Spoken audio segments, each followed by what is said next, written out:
I think everyone was excited to turn this into something more national. It was an exciting time. I remember that much. The teams changed from year to year a little bit. Mostly the same guys, Gordy McLeod, Jimmy Williams, Ron Smith, Bruce Andrews, Bob Kabinga, Phil Hamer. I'm sure I'm leaving out a few others, but Steve Tonkin.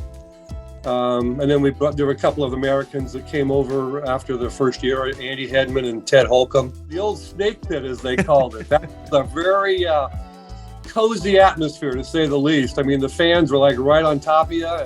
It wasn't a big stadium. I mean, I don't even think it probably seated maybe 300 or 400 or 500 people, I'm guessing. People hated coming to play there because it was so noisy and it was kind of intimidating. So it kind of worked in our favor, I think.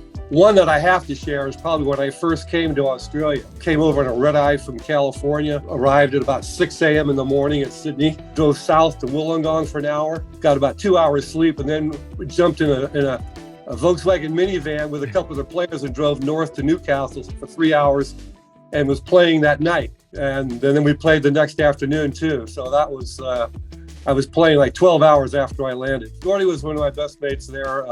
I felt like we had a real connection on the court. He always seemed to know where I was going to be and got me so many open shots it wasn't even funny. He was one of a kind, absolutely. 86% you shot from the free throw line, which to this day still stands as one of the best free throw shooting clips in the history of the NBL. I still shoot every day at the gym I work out. In fact, I have to say this, about 2 years ago, I actually had 126 in a row.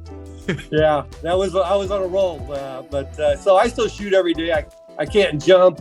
I've had 2 hip replacements in the last 2 years. So I can't jump or run, but I still shoot. I still enjoy that. I'll say, why did you bring those jerseys out? My goodness. But it'll be fun. It'd be fun to watch. Great. Go Hawks. Thank you.